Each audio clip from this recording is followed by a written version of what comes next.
I will tell you what happened to me when I wrote that article for the Wall Street Journal. It was published sometime, I think the 14th or something of October last year, when I was actually in the States. Nobody mentioned it in Hong Kong at all. 1 week later, when I got back, there was a message from a reporter from Singtao Daily, and I didn't respond because she said that the article would be run anyway, so I knew that there would be a nasty piece somewhere, right, in that article, in that newspaper. And so I said, all right, let me just see how bad it is before I respond. And it was really bad. Front page, the whole page. And it's not a translation of my article, because they left out the two most important paragraphs where I repeated the promises that were made by the mayor and vice mayor of Beijing for democracy and human rights. And then there was some bad translation which I am afraid would be pretty deliberate, because they had 1 whole week to translate it. And when I asked people not to boycott the games, the article pretended that I asked people to boycott the games. The following day, can you imagine how many articles there were in Hong Kong attacking me? 95. Now, I'm a columnist too. I mean, I contribute. And they give me a deadline 2 days before, sometimes 3. How on earth can you get so many articles just within 24 hours? It was pretty frightening. On that occasion, I have to say, apart from the Apple Daily, every newspaper attacked me. Some not so bitterly, but still say, oh, Mr. shouldn't write this article, timing is bad, and Mr. Lee is always like that, he doesn't think before he publishes his writing. All sorts of adverse comments. That's pretty frightening. But I'm okay because I can stand it. And what about other people watching? And they'll see, would I say anything in future which I know might offend Beijing? So in a way, when I look back all these years, one thing I'm happy about is that so far, I'm the only guy in the Democratic camp who was labeled as a traitor. And the first time it happened to me was not recently, but a few years back when I was in Washington, D.C., and they called me a traitor.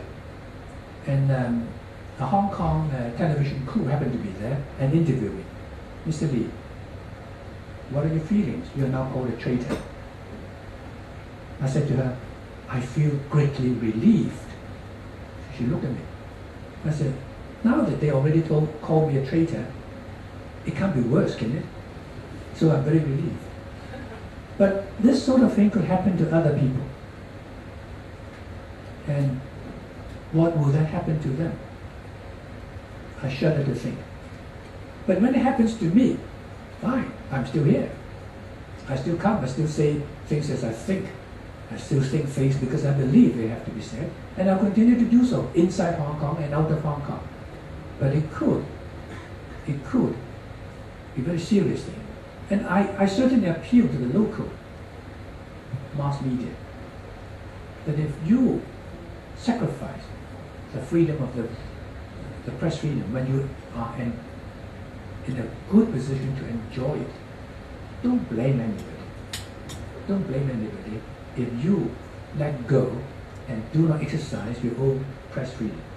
Because in Hong Kong, unlike Singapore, you won't be sued to bankruptcy, and if you still shut up, then it's you are to blame. I remember actually saying this to a friend of mine over this article.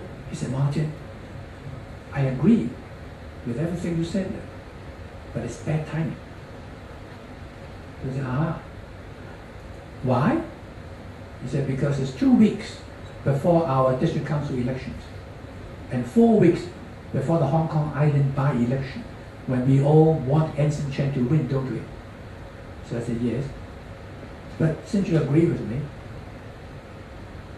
with what I actually wrote, are you suggesting therefore I should have withhold the publishing of it until after the elections? He said, yes. And I said, after the elections, don't we have to worry ourselves of the forthcoming September elections in Mexico? They could attack me too. He said, yes. So should I not wait until after the September elections, by which time the Olympic Games will be over? So I would actually practice self-restraint, self-censorship, because the timing is bad. And when people look around them and see that even Martin Lee is doing that, so we better not say anything until the timing is good. Who can complain if we lose our much treasured freedom of the press and freedom of expression?